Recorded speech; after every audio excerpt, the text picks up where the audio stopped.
Another day, another thing that has the whole Halo community tumbling. Though this time, it's for good reason. Somehow more controversial than armor coatings, but that's a story for another time. In case you're not up to speed already, Halo Studios, formerly 343 Industries, and their work might be using generative AI. We'll take a look into where it originally came from, the situation surrounding the event, and what it implies, and maybe even find out something surprising towards the end. It was previously speculated that the AI in use could be procedural generation, a feature already in use in so many different games. But that was until December 24, 2025, when Rebs Gaming, a reporter on Halo, released a video that stated the use of generative AI across all aspects of development, with job listings entailing AI and machine learning be used to help with creative workflows, studio workflows, and governance structures around them, not to mention people existing within the studio. But there's more to the story, with a developer coming to say that AI presents an interesting angle to the situation at the studio. In their words, operating space in Halo is tight, and freedom to expand areas such as staffing and new projects is limited by a rigid, finite amount of time and resources. Perhaps for multiple reasons, leadership and the studio is in a position with hands tied, and whether by the decision of Halo adjacent leadership or a mandate from even higher above, their situation demands or encourages the use for generative AI as a critical component for their ongoing activities. I'm not surprised that this came out, because for a long time, Halo's development has been severely affected by those issues mentioned, and many of us saw its effects firsthand with the release of Halo Infinite, though I struggle to see how AI is supposed to fix this issue for them, because dealing with bad business practices do not fall under a tool's responsibility. Moreover, there's also the news of Glenn Israel, the former senior art director at Halo Studios, who left a rather unsettling message following his departure from the studio, which wasn't too long ago from this news breaking out. He was reached out to for his thoughts on the situation, which is intriguing to say the least.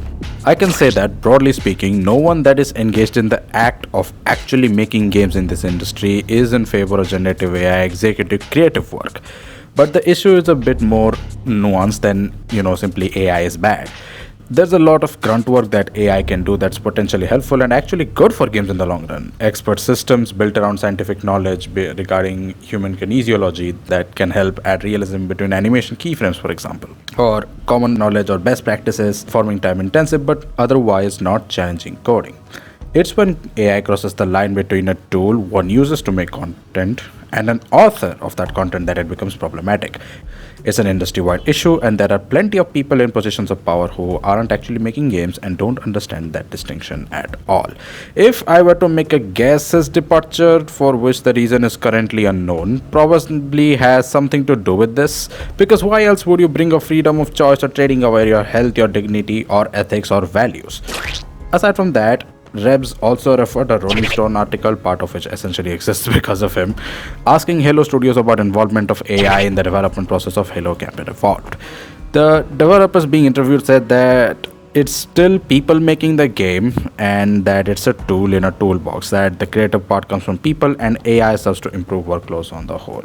So that's essentially the video summarized. What does it entail for the games moving forward then? To put it simply, generative AI isn't going to solve the problems caused by the same humans making the games in the first place. If anything, it makes matters worse. With what I know of generative AI that is publicly available for use, I cannot speak for whatever systems are being used by these people, so make of it what you will. It's that it's not necessarily corrective or opinionated. It regurgitates whatever limited information it's operating on, since it is artificial after all. Moreover, due to regurgitation, it means users have to be even more careful to produce the desired outcome, which, you guessed it, requires proper knowledge on the topic in question. This is why I said it makes matter worse. For a team of developers that is as divided, stretched thin, and not to mention unstable thanks to Microsoft's policies, what kind of problem do you think is being solved with the help of AI? This is the fork in the road Glenn Israel highlighted in this comment, because AI can be either a solid trained database to assist in development, which both Glenn and the developer earlier pointed at, or it can be a gray area which blurs the fault lines in the workflow, making it difficult to hold any one person accountable in case something goes wrong that Glenn is concerned about. And knowing big companies as they work today, I don't blame people for being so hostile to this initiative, even if the face of the positives is has. AI doesn't cause problems, but it doesn't solve them either. So it becomes an awkward middle child being blamed for something it never meant to do. Now that I think about it, it's funny to me that Halo, for the longest time that I've known as a fan, along with many others, is a game centered around characters touted as the perfect synthesis between man and machine. Yet I saw so many people lose their minds when the news dropped. The irony is not lost on me. I'm not trying to be pseudo intelligent, just so you know, but there's definitely a parallel in there somewhere waiting to be noticed that got buried simply because we're so accustomed to bad news on the whole. And the fact that most conversations around Halo is centered on criticism, mostly cynicism, depending on who you're talking about, it does not help nuance to grow. So, with this video, I aim to help people appreciate what's really at stake here and make their minds up in proper context. With that in mind, the situation isn't necessarily about Halo turning into quote unquote AI slop as we know it. It's about holding people in power accountable. It's not so much about the moral implications of using AI as a lot of people have been making out to be. It's about confusing its usage with improving the process, because there's no process involved in AI to begin with, and it's only outcomes. And we all know people who prioritize outcomes over processes and systems. Corporate people. Now that that's out of the way, here's something that's been floating around my head since the news dropped. Glenn Israel mentioned AI being employed to guide developers with common knowledge and best practices, so I wondered, why not use AI to build a dossier for that exact job? Here's the idea. We, the players in the community, and whoever is in the QA team of Halo Studios, sit down together to play Halo. Every version that exists out there, say C is broken, Gearbox port, Xbox version, MCC version, or Halo 2 on Windows Vista of all things, you get the idea. With every game, we then note down stuff regarding different aspects like sandbox balance, level design, enemy characters, story and narrative and aesthetics. This can even extend to spin-off like Halo Wars if they're interested to go that route. Next, you compile that information in terms of mechanics and code and the feel it elicits in real gameplay for proper understanding, so that anyone new to the space that can just look at one aspect and see how it's applied through the whole pipeline that constitutes the gameplay experience. You can even have reputed figures in the community like content creators to weigh in their thoughts and opinions as well, like how you have a Forerunner team of people who helped in development of games like Halo Infinite. And this is something that is labor intensive, sure, but otherwise easy and invaluable work that helps build consistency into their body of work that doesn't require absurd kinds of money companies are currently spending on AI infrastructure. Bumping it up to another level, they can go ahead and integrate AI and machine learning into the code itself. How would that help? Well, that helps combat a lot of the grunt work Glenn mentioned.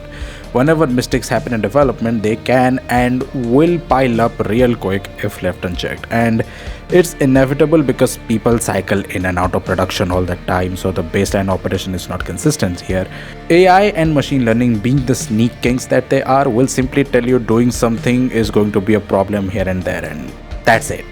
Because they are so good at pattern recognition, mistakes get caught way earlier on, ensuring people spend less time correcting mistakes and more time actually making and finishing the game. No day one patches, no live service excuse needed to fix the game, just a game that's confident about itself. And let's face it, that's what we actually want from Halo. Talking long-term investment, it also brings up more senior developers and veterans in the team as well, because of the same consistency brought about by their good practices. And say they did want to add something new to the game or change something here and there, that'll stop taking like anywhere from 6 months to 4 years to actually make it happen, because again, it's consistent now. Of course, there's a catch to this. Just because I say this can help doesn't mean everyone would agree, regardless of their position in the situation. The community already has that trust eroded many times over the years, so asking them to help the developers would rightfully have them wary of being betrayed. Moreover, even if people did participate and help complete the project, who's to say that the management involved wouldn't discard them because they never had plans for incentives? God, my throat is absolutely... Someone reminded me of Dixite. So there's pretty much a need for terms and conditions here, which I also made sure to take care of. First, any training data used will be made public, and so will be their goals and output once the work is done. Second, any major contributors, be it community members or content creators, must be fairly and meaningfully credited. Third, Halo Studios, who's using the model, have to make a public binding commitment that AI is a tool for validation and assistance and never an author of creative content. And lastly, if some AI suggestions do end up being entertained, human creative directors have veto power and are free to overrule said suggestions, no questions asked. So, to wrap it up and tie it with a bow, whatever, uh, generative AI and machine learning present an opportunity to solve problems modern Halo has been dealing with for years, that being institutional memory loss and friction within production. However, with recent events, people have been rightfully wary to point fingers at this decision. I want you to remember that if you want to point fingers, point it at the correct people, not the tools they use, because it's not the nature of a thing that defines it, but its intent. Which means AI will not kill Halo, but people can. Anyway, that will do it for this video. Let me know what you guys think about the situation in the comments below. I would love to hear your thoughts. If you made it this far, like the video if you enjoyed it and share it forward. If you want to see more, consider subscribing so you never miss an upload. Until then, I'll see you Starside.